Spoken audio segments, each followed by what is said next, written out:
Today we're joined by Hong Kong veteran Chip Tsao, who has used his satirical skills to tackle tough issues like government corruption and corporate malfeasance for more than 30 years.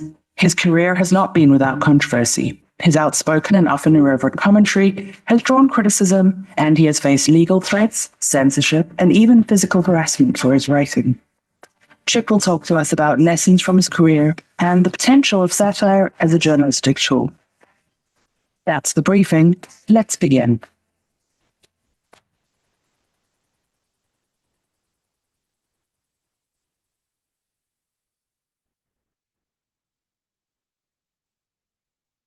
On this conversation, Chip said, we're going to be as unpolitically correct as we can. So that sets the bar.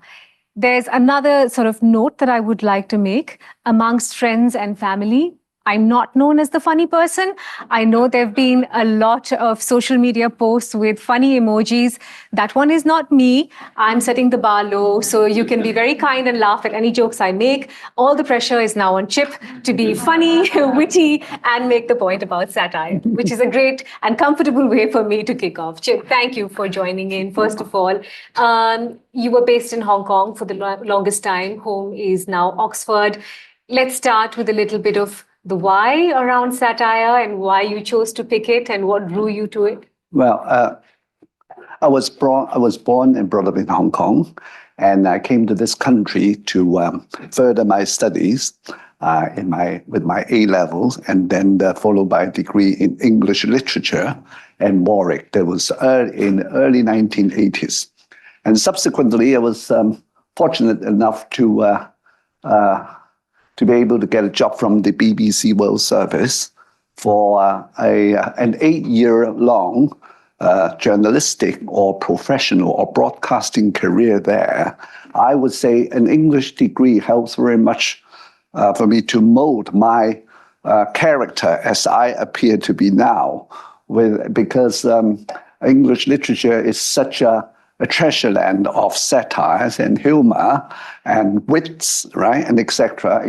Well expressed in Shakespeare's work, from Shakespeare to Dryden, Alexander Pope, George Orwell, Oscar Wilde, and you name it. So, and I grew up. I went to the university, and I got into the BBC World Service during the 1980s. That was a time when Britain was in its heyday of economic prosperity, brought by what someone might remember favorably or unfavorably, Thatcherism. And it was a heyday of creativity as well. At that time, as far as the BBC or ITV is concerned, you had the split image, right? And you had Mr. Bean, Rowan Atkinson's Blackadder's, the comedy series. You had Benny Hill Show, a bit of Austin Power, the outrageous comedian, and I remember when I first came, I loved to watch a series called Mind Your Language. It was starred by an English teacher, but yes, I remember. Barry Evan, in a classroom teaching a crowd of English language students from all over the world. There was an Indian and Pakistani, Italian, Greek, Chinese or Japanese, and you name it. And the producer and the script writer did play with all sort of politically incorrect comical stunts so outrageously and perfectly, making fun of people's accent and rigid or all sort of funny behavior or reaction to the teaching of English language. Yes. At that time, there was laughters everywhere, and as an Asian, as a student from Hong Kong. I mean, someone asked me, what do I feel about it? What do I feel about it? I said, well, I mean, I wouldn't say it's I wouldn't say it's a realistically 100% accurate representation of the Hong Kong Chinese or or foreigners, but it's good fun. Yes. So long as you know it's good fun, so long as you don't take it seriously, so long as you're able to tell how human weaknesses and follies are sufficiently exposed in these comedies, it's good fun, and let's have a good laugh. And Britain, as we all know, is the cradle of a sense of humor. You know, when you said people may or may not remember, I thought you were referring to economic prosperity, but it seemed like you were talking about Thatcherism. So we're clear about that one. Let me jump to the here and now, where in a recent article I read that you identified yourself as, when asked who you would compare yourself as, you said, well, probably Tucker Carlson or Piers Morgan. I want to be clear and double check whether that was satire. A cocktail of Tucker Carlson and Piers Morgan are making up about 60%, but I rather have 40% of Andrew Ma, right?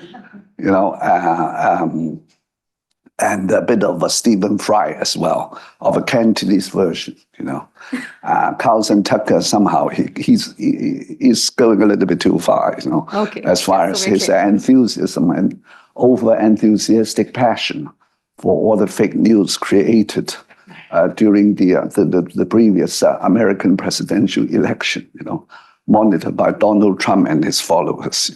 They did go, a little bit too far. So I'm glad to make a bit of a revision, of my cocktail composition, of my so-called Chip Tsao brand of Hong Kong satire and humor. Right? How has life changed for the Chip Tsao brand of humor in terms of the fact that you took a conscious decision to move out of Hong Kong? Yes. I imagine there were political and other imperatives that to make that choice. Yes, I spent altogether 16 years in Britain, and I left this country in 1993 when John Major came into power. And at that time, I thought there were some exciting years lying ahead as Chris Patten took up the job of the last governorship in Hong Kong. So there would be another last 5 golden years of British colonialism in Hong Kong. On that horizon, the final curtain was about to be drawn, right? So, I was young enough to dare to go back to Hong Kong, because at that time nobody knew what was lying ahead after 1997. Patton did a very brave job. However, I know he was a bit of a controversial figure here at home. Still, I think he made himself a great politician, and also a great defender of values like liberty and democracy there. But for a good 25 years, things were about okay, because right after 1997, shortly before the handover, Deng Xiaoping died, and his protege from Shanghai, Jiang Zemin, took power.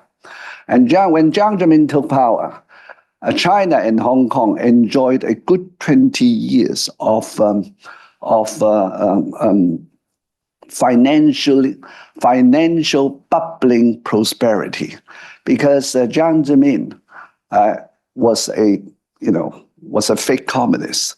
He believed in the crudest form of capitalism with nepotism, and he didn't mind the party corruption, and he did everything to make his friends and relatives rich, and he put up a great show to mislead a few American presidents, from Clinton to George Bush, into admitting China into the WTO.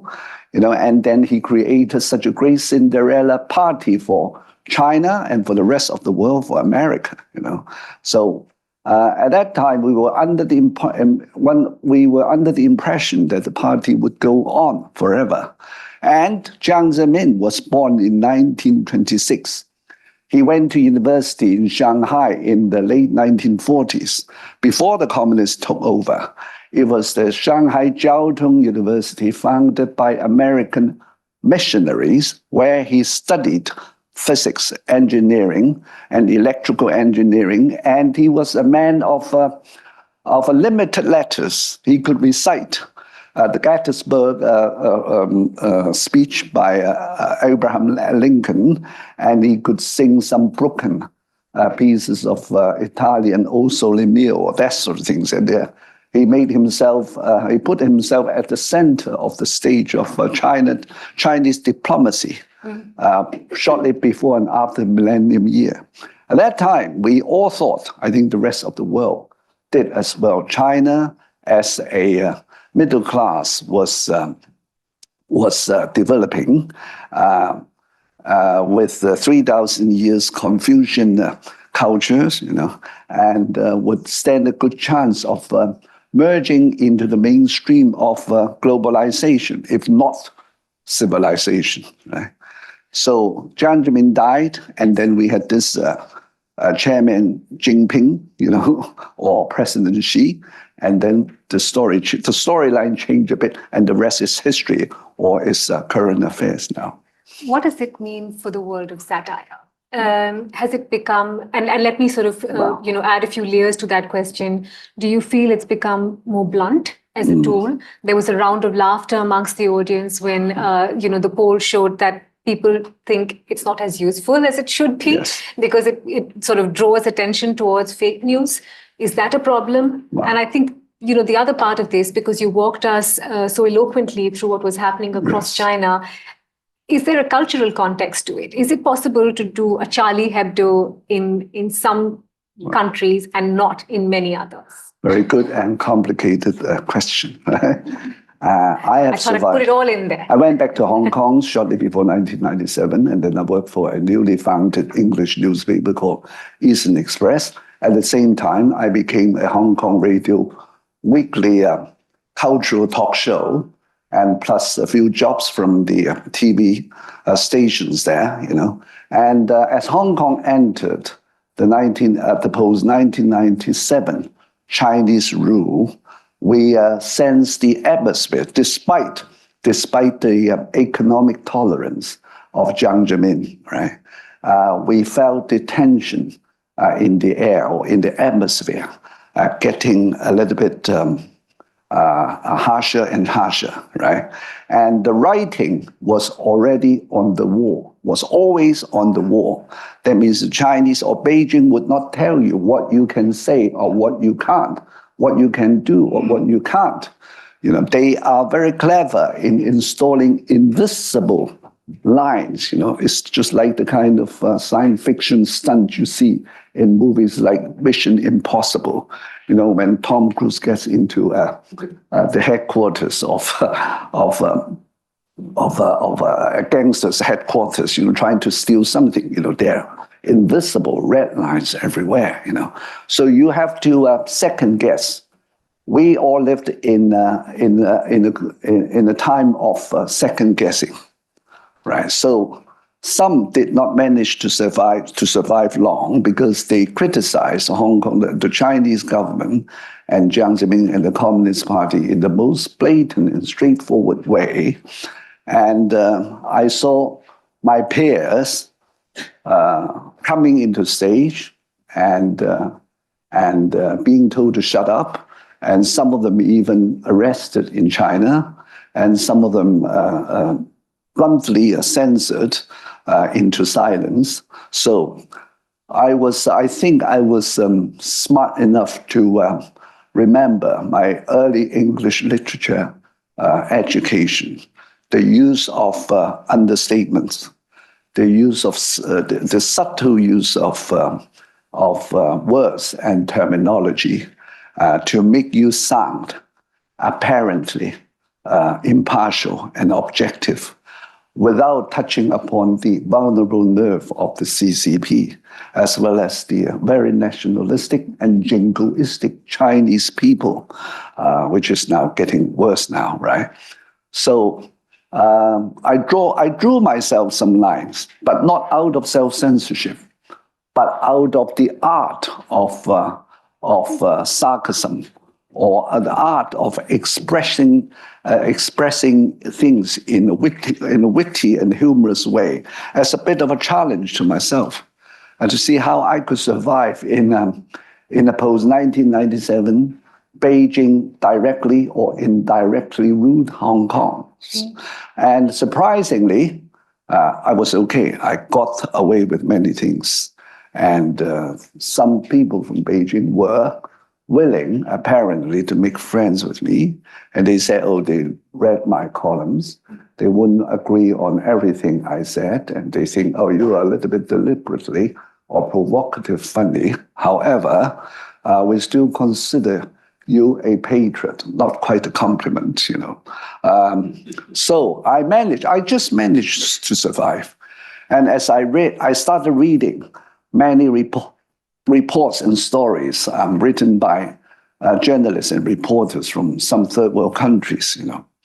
And these reports kept ringing the alarm for me. And I felt myself so fortunate, right, because of my earlier literary education in this country, and an English degree had molded me into a Cantonese version of a bit of mixture of George Orwell, Oscar Wilde, and again, you know, some familiar names. Let me push back on one of the points you made a little bit, where you said that you started sort of cutting and shaping the kind of commentary you were doing in order to make sure it was always below that red line. Yes. It's not an experience unique to China. It's happening in many parts of the world now. Satirists, stand-up comics get cancelled for content. There are more and more no-go zones than there are go zones. And in essence, satire is political, is it not? It is meant to throw, a very, very clear line at something that is wrong. Exactly. It is meant to do that in a way that many other aspects of art cannot do. Did you feel restricted by it? Do you think those restrictions are making it more and more difficult to actually practice the kind of satire we saw? Well, it all depends on different cultures and whether your satire or fun or fun making or humor, sense of humor, fall into sensible or understanding ears. From time to time, I make trouble. You know, I like to share not a very good piece of my satirical column, written in 2009. You know, later with you. But satire, as defined by the Cambridge Dictionary of English, as a humorous way of criticizing people or ideas to show that they are wrong, is a satire when applied to commentary, you know, is an entertaining form of social and political commentary. But satire must come with one thing, I think, which is the magic of English humor, self-mockery. You mustn't keep on making fun on other people. You got to look at the mirror by yourself. And you got to admit that, you know, you yourself are a little bit silly, you know, in all aspects of life. So long as you make fun of yourself first, from time to time, not a must every time, you know, you downgrade yourself a little bit, you know, and that is the condition or admission for you, admission ticket for you to make fun of other people, so long as these criticisms are again based on facts. So there's also a saying, satire is the lowest class of wit. You know, you don't always go for the opposite, right? In describing what you see, you know, well, I mean, you don't call someone black a white or black, you know, beautiful, exchange adjectives like pretty and ugly, that sort of things. So there are some universal rules of writing that would apply, I think, not only to English, but to Chinese, but all other foreign languages. Use short sentences, go easy with your vocabulary, and when you write the commentary, try to avoid the use of adjectives as much as possible. Don't use so many adjectives. I mean, like, horrendous. That's what academia is. Ugly, terrible, you know. labeling, all sort of labeling. Oh, he's what a misogynist, sexist or racist, as well as strong opinionated adjectives, right? So try to present your views with facts and with as much objectivity as possible, with a tight upper lip, with an inscrutable stone face. You make your point and make people laugh, right? This is typical of Mr. Bean, Rowan Atkinson, and so many other great British comedians like Peter Sellers, Peter Ustinov, you name it, even Charlie Chaplin, right? In 2009, you wrote an article about the Sino-Philippine dispute. That's right. Any lessons to draw from there? And any lessons to share to those who work in the area of satire? I have been invited by the editor, an American editor of the Hong Kong magazine, which was weekly, affiliated to the South China Morning Post later, right? Because the stereotype is not many Chinese people are seen humorous. In the rest of the world, they tend to look serious, solemn, and straightforward, right? So it was a bit of a challenge to me. So I thought, well, why not? So at that time, still now, China and the Philippines have some territorial disputes over the Spratly Islands, right?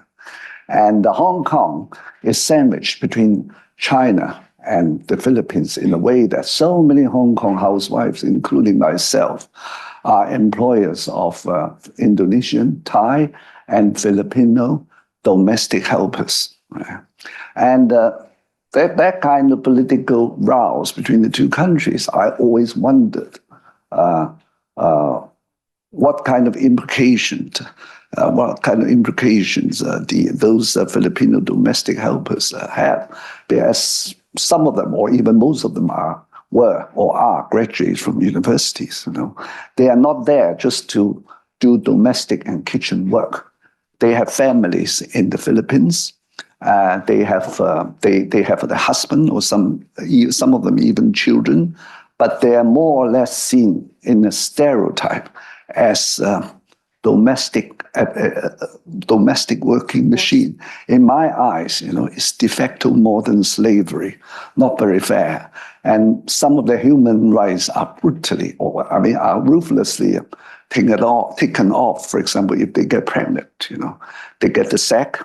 And we never question a single woman, Filipino domestic helper at the age of 28, whether she's happy with her single life, getting herself confined in the servant's room, in the tiny servant's room in our flats, working round the clock for years and years. Hong Kong employers and parents never bothered about that. So I didn't feel very comfortable.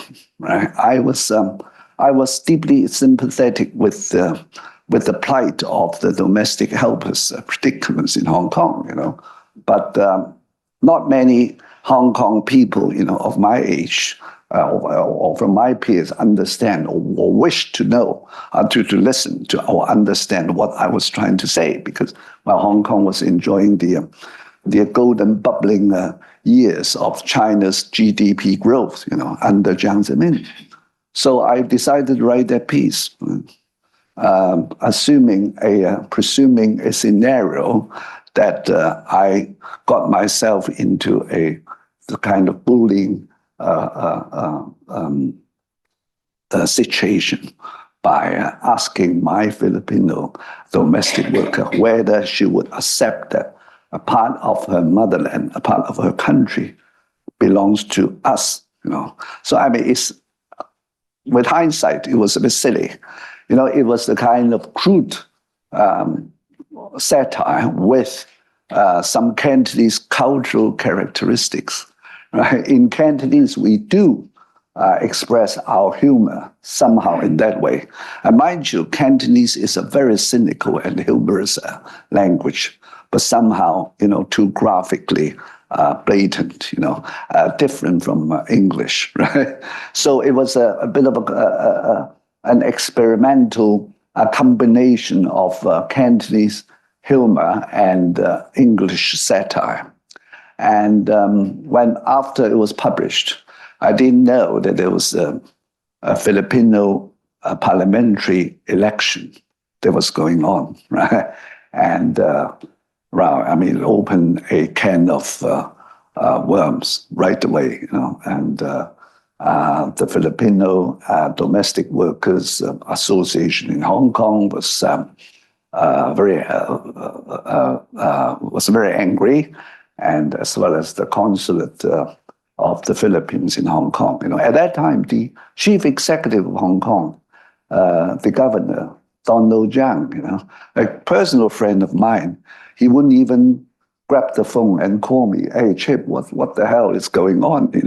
What have you written? It was something new for the chief executive and the Hong Kong SAR government. They didn't know what to do. So, there was about 6,000 workers who took to the street in Central, holding banners, calling me a racist or imperialist or whatever. So I went to the consulate and offered my apology, right? And then it died down.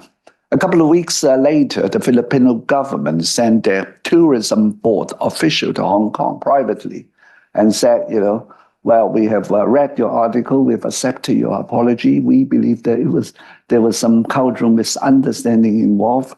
Don't worry, Rumor has it that you are banned from entering the Philippines. That is not true. We sincerely invite you for a fortnight-long private tour to Manila and other parts of the Philippines to help you to understand our country. Did you go? I didn't. I said, thank you very much. Thank you very much for your understanding and for your great pardon. Do convey my gratitude to your president. I would take a chance in the near future to go there by myself. Speaking of elections, I don't know if anyone's noticed what's coming up in this year, which is an election everywhere you look. Yes.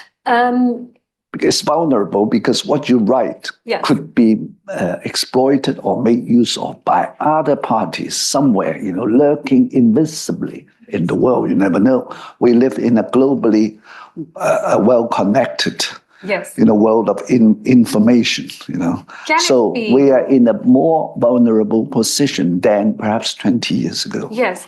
The question I was going to ask was, can it be vulnerable but also powerful? We saw something like that, and we are seeing something like that in the US, where late night comedy has really taken on a role in itself. Many faces there like Jon Stewart, etc., are probably causing more by way of change or impact or drawing attention to certain issues than journalists are. Yes. Is there power in satire, particularly in an election year, or is it, as you say, something that can expose vulnerabilities? Can it be a tinderbox situation? Yes. We live in the world of social media, Instagram, YouTube, or TikTok, or even worse, AI, ChatGPT, etc. Well before we are aware, one danger at one stage, another new danger has already arisen, and the world would get into a new stage. So as journalists or reporters, I think we have to be quick to respond to such ever-changing technological challenges, to be aware of the change of mindset of the audience or readers, especially from the young generation, right? And we have to keep ourselves constantly informed of what happens in the rest of the world, such as the recent conflict between Israel and Gaza, right? And how nationalism and hate or blind animosity was developed out of the cyber world, especially, if there is an invisible hand behind manipulating and releasing fake news and whatever, stirring up the already muddy water and making different peoples hate each other more. So there's always another war going on, right? And that war has begun, and I don't see any chance of it's going to stop, of it stopping in the near future. Right. So as far as journalism is concerned, I think we better get 3 levels, very clear: reporting, analysis, and commentary. As far as reporting is concerned, we stick to the old rules of faithfully presenting facts and checking accurately all the evidence and basic facts, basic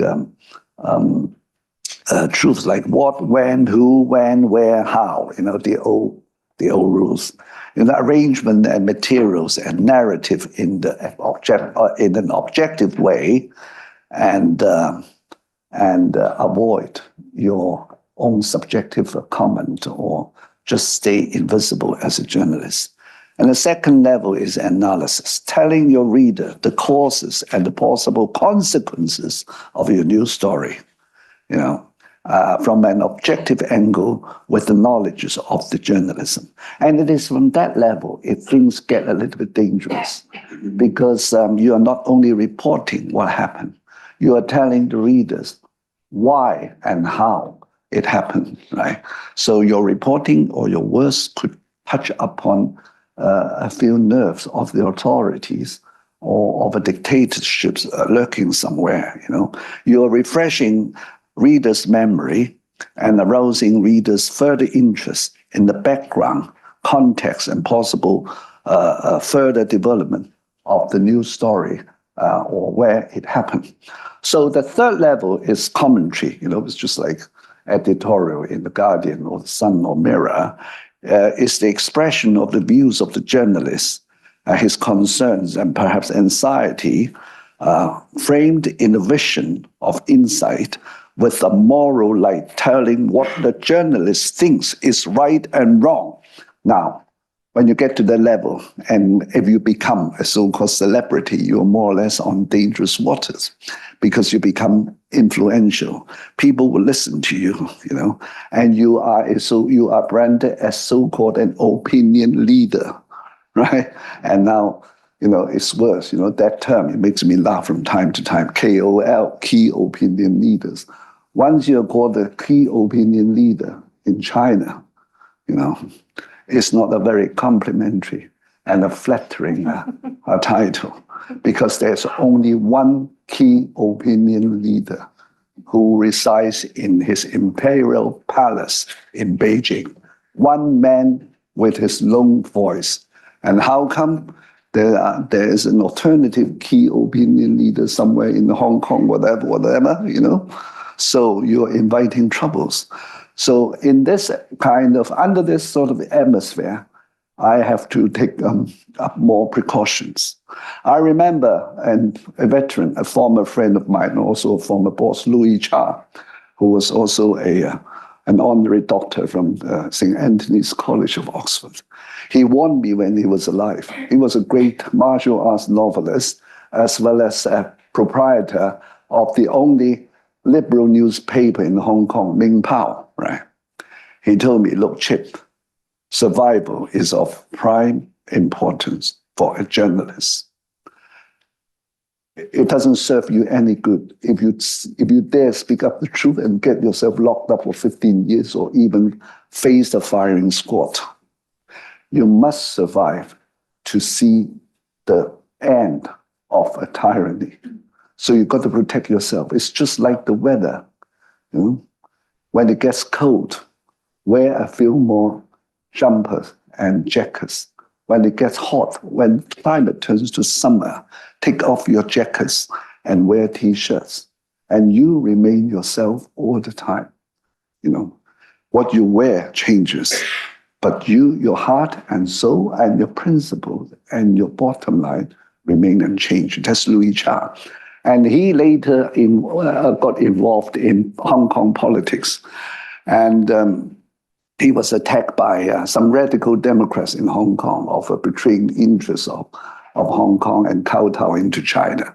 Knowing him, I know it isn't true, because his father was executed as a landlord in 1950, by the Chinese Communist Party, and he had been bearing that grudge, resentment, and he had been swallowing that pain throughout his life. So, I mean, and that's journalism, with all the challenges, opportunities, and good fun today. I am going to pause there, and it's a great segue because you're absolutely right. It's about satire and journalism and also the public policy community. So let me turn to two practicing journalists and get their thoughts in on how satire can sometimes be a very powerful weapon, but at sometimes it might present the problems that you alluded to. Olga Takaruk is part of the Reuters community. She's a former fellow from the Reuters Institute. And much of her work while she was with us focused on how satire was used in a very powerful fashion in the Russia-Ukraine conflict. Olga is from Ukraine. Olga, I'd love for you to share your observations first. Thank you, Mikhail, and thank you, Chip, for an excellent talk and so many insights. Yes, my project for the Reuters Institute focused on the use of humor by Ukraine to counter Russian disinformation and also in strategic communications. And Ukraine's case is very particular in a way that the primary goal of Russian disinformation directed to Ukraine is to deny Ukraine's agency, to somehow convince people in other countries that Ukraine is not a real country, that it doesn't have a right to exist, that Ukrainian culture and Ukrainian language are somehow artificial constructs and therefore Ukrainians need to be re-educated, or Russians should be reinstated there. And in this context, how Ukrainians used what they did to counter this disinformation, their main goal was to state the opposite, that no, we do have agency, we do have culture, we do have language, we do have our country is a sovereign country that has a right to exist. And they used humor heavily since the start of Russian full-scale invasion, which might seem unlikely in a context of war. Why would you use humor? It might seem really absurd and illogical, but it made sense because by using humor, Ukrainians also showed their resilience and their resistance. So it helped what the Ukraine's use of humor did. It worked for the internal audience to foster unity and resilience within and inside the country, and also on the international arena, it helped to mobilize support for Ukraine and just to help people in other countries to discover Ukraine, actually, and to see it as a country and as people who do have agency, who are different from Russia, who are a separate nation with their own culture, language, and their own willingness to define their path. And in the case of Ukraine, it's very interesting that the use of humor was decentralized. So both the government used it in its communication, and it's very interesting also how on the level of diplomats and officials, the humor was used. That in President Zelensky, in many of his speeches, he used jokes. Well, obviously, he's a former comedian, so nothing too, surprising about that.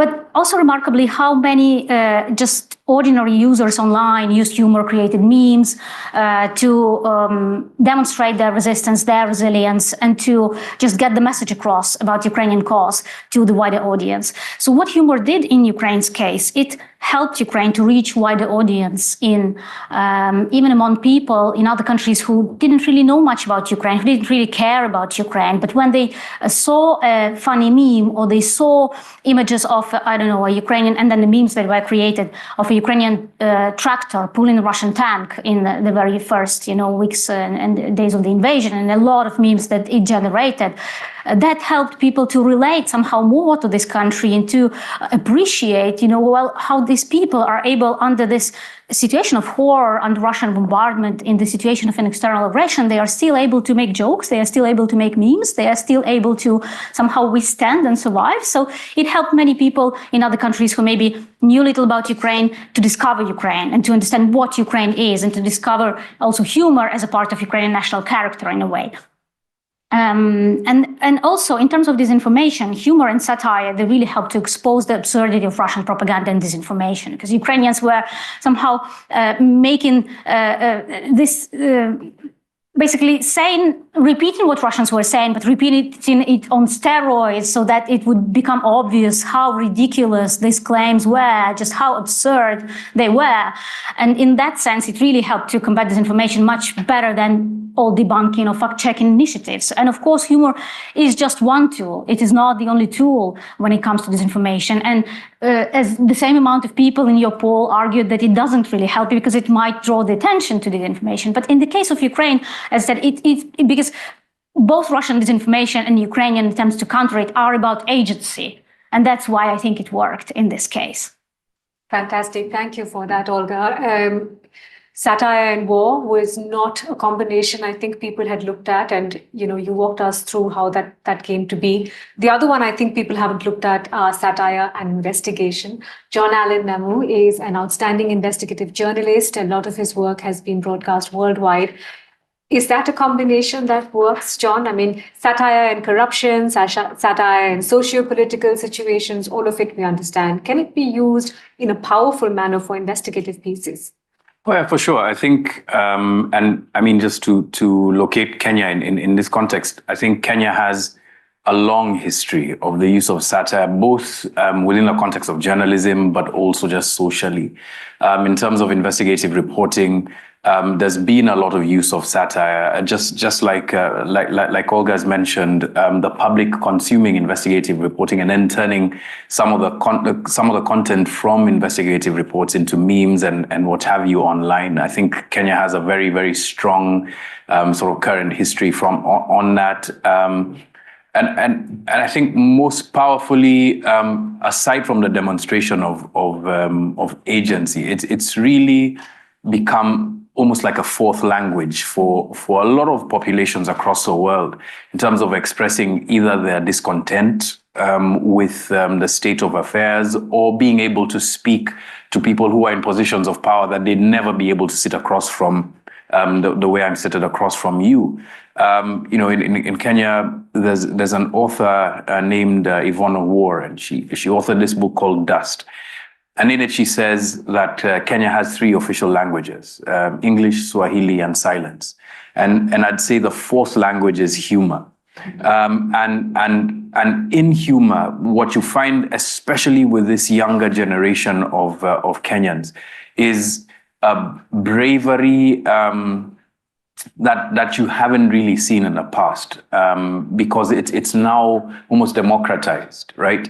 A bravery in addressing people directly. They'll tag the president and give him a nickname, and that becomes popular. They'll tag leaders and give them nicknames or tag them on memes, etc. And you see that transference into regular or legacy journalism via the kind of language that's also used by journalists to be able to express or speak in the language of the public. So I think there's a lot of cross-pollination there between what happens in the field of humor with the public and what is expressed through journalism.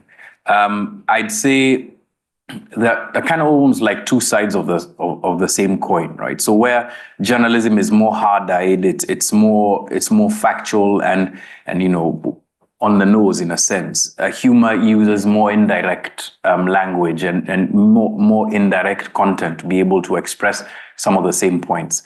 The Pandora Papers was a great example of that. Yeah. When President Uhuru Kenyatta and their family members were named, the hashtag online wasn't Uhuru Kenyatta, it was client 1373, which was the name that he went by in the Guardian investigation and in other investigations around the Pandora Papers, and that was then turned into satire and turned into humor. Yeah. Can I ask you both briefly before I open up to questions for Chip, though? Would you say the biggest threat to satire remains governments?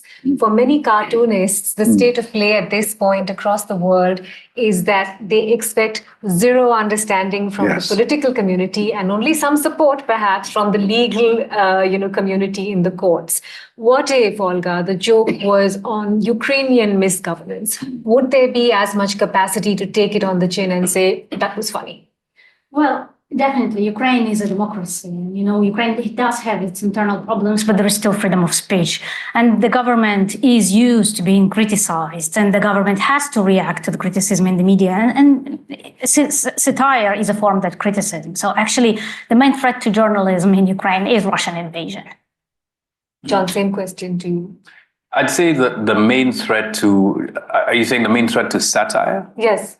So I'd say there's maybe one or two ways of looking at it. So the main threat to satire obviously is power that is expressed in a very naked and ambitious and violent fashion. And that's the tradition.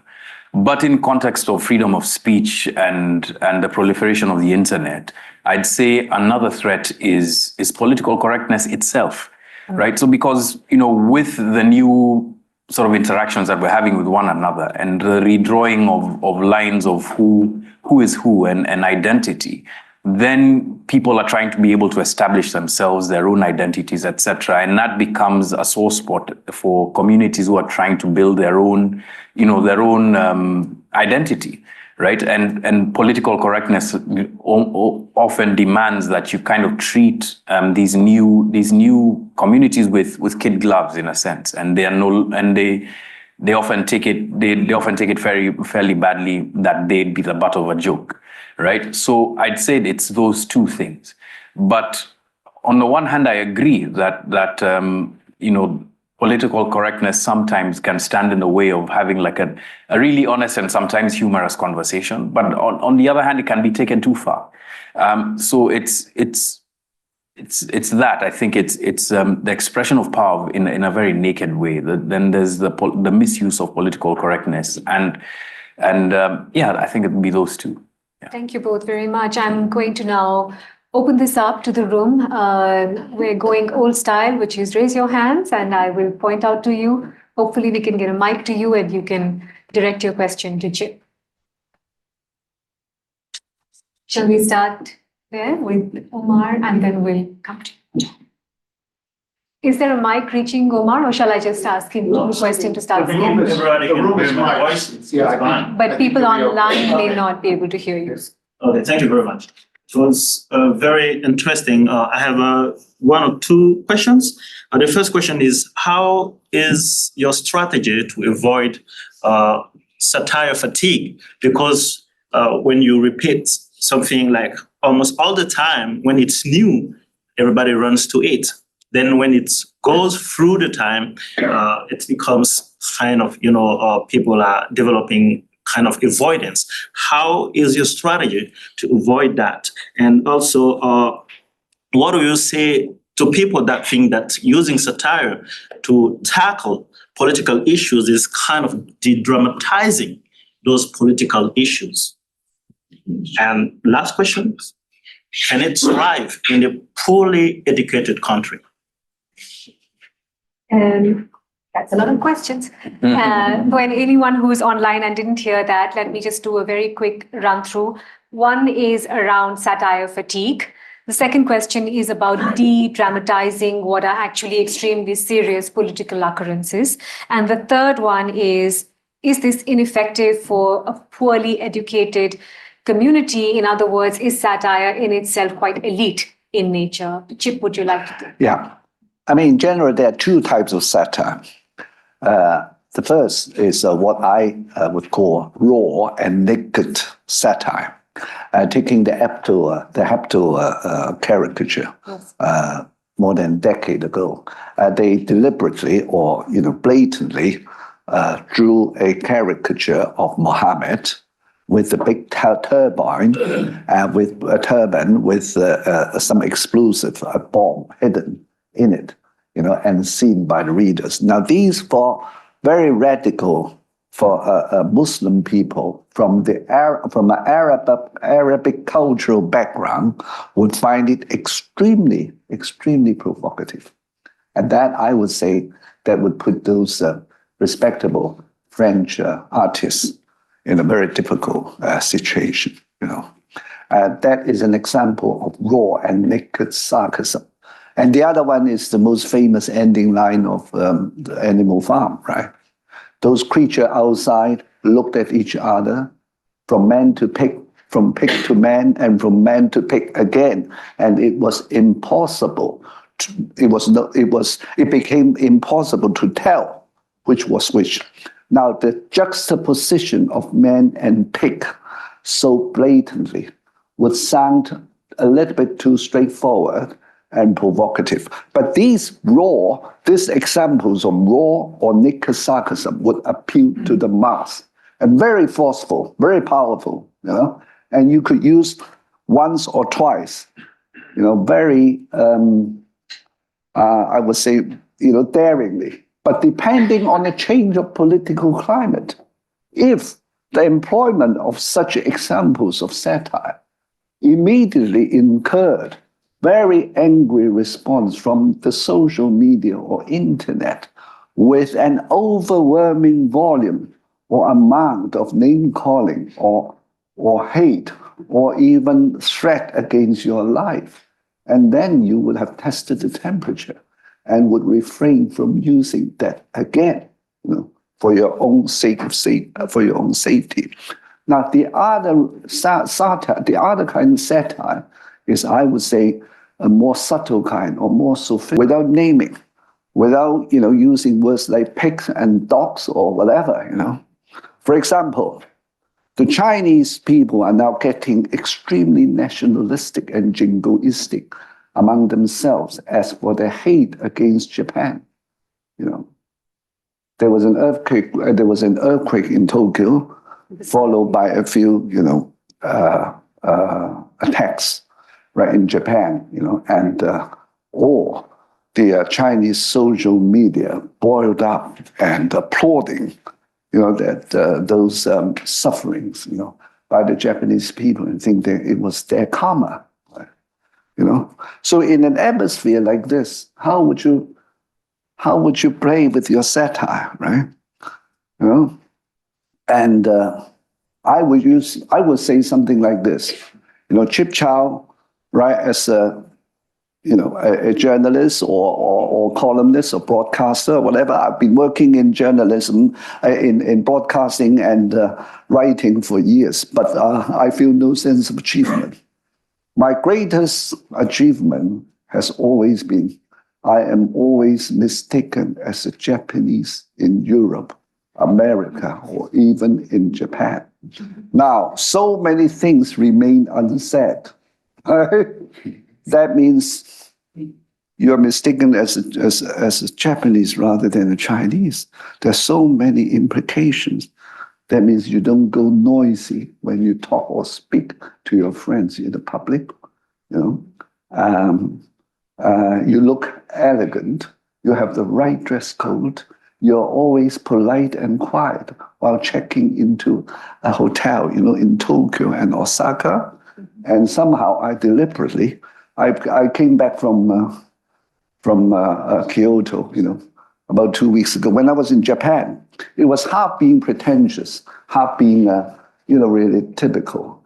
I always took an English book or somehow a French book with me, walking into a Japanese cafe and put it down and read the menu, right?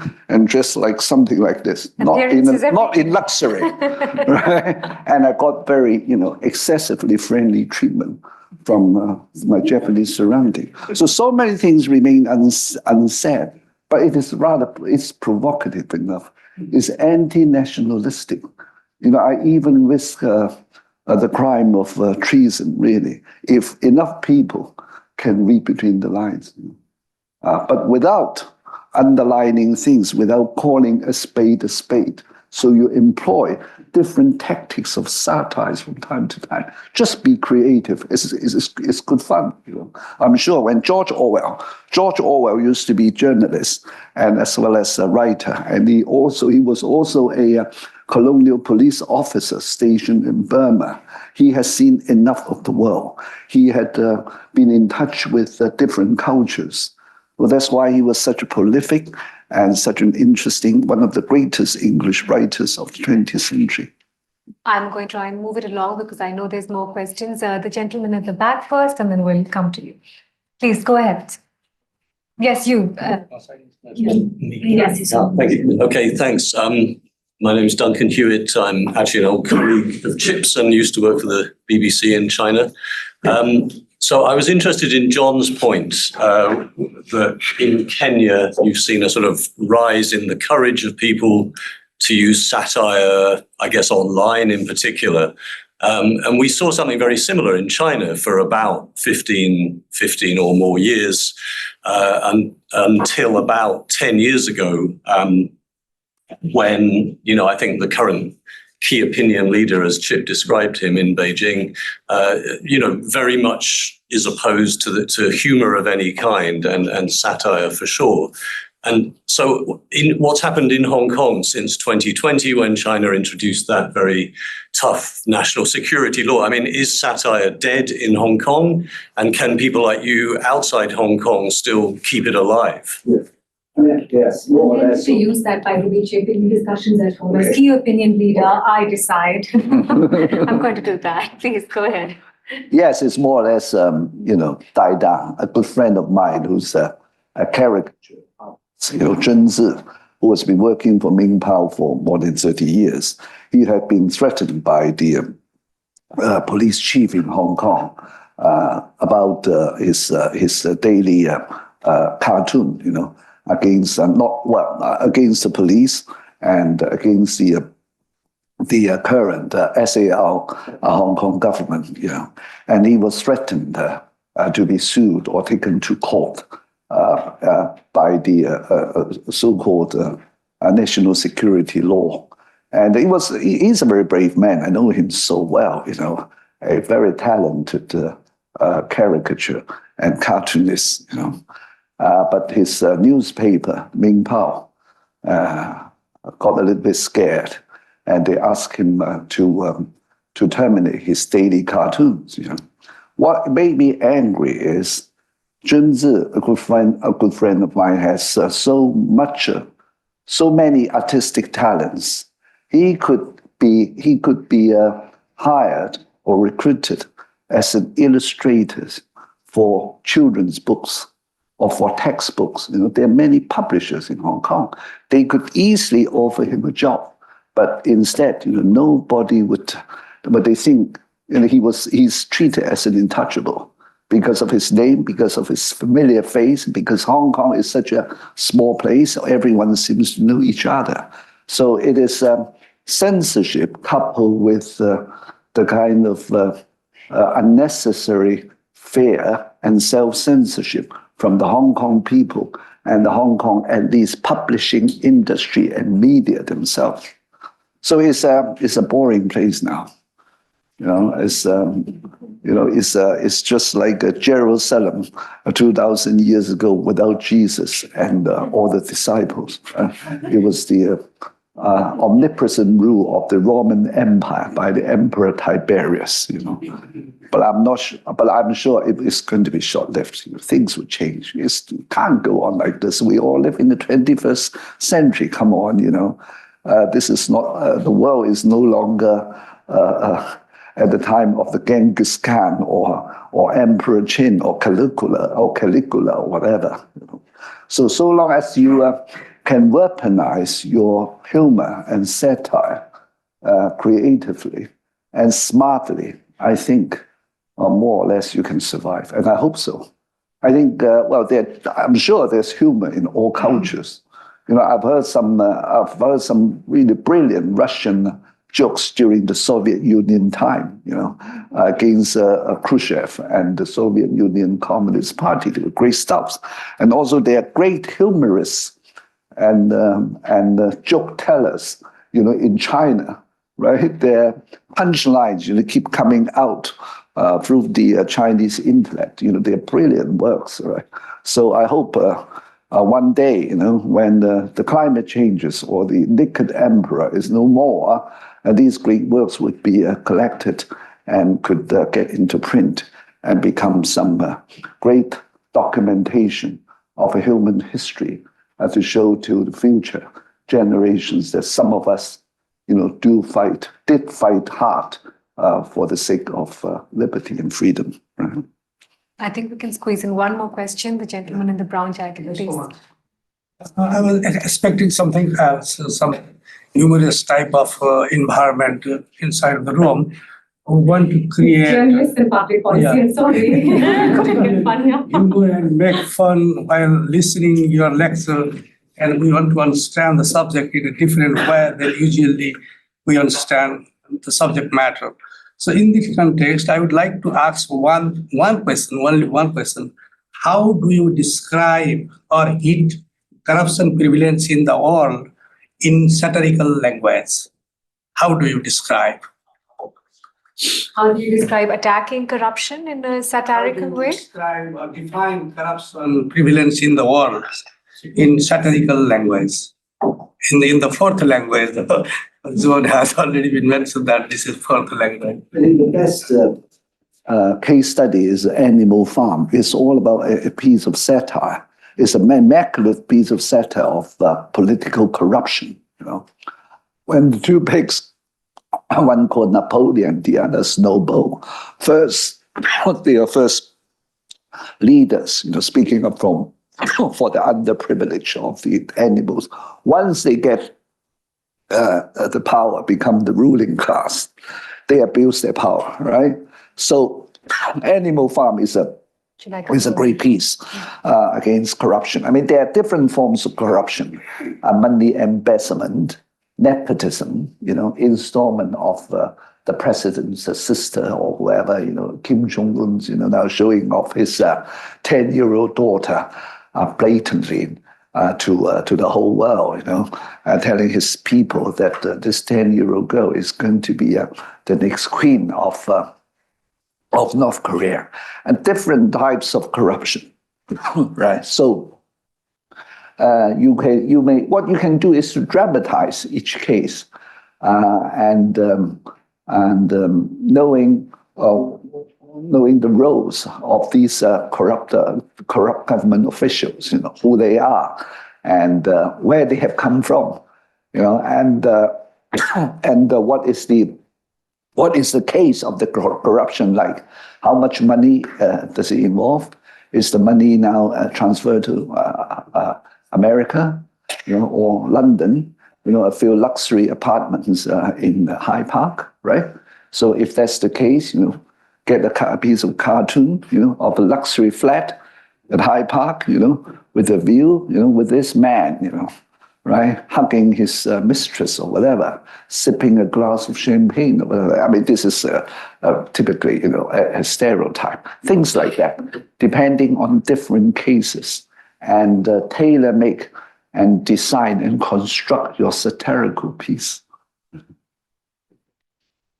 I'm afraid we're out of time, so we're going to hit pause here. But let me say a big thank you to Chip for being so engaging and so honest about both the flaws and the strengths of satire. Thank you to Olga. Thank you to John. Always a pleasure hearing both of you. I hope you enjoyed watching this and listening to this. And of course, it's only the start of our global journalism seminar series that goes on through the next few months, and it will now be online. But it's been fantastic, Chip, having you here in person. A big round of applause, please. Thank you.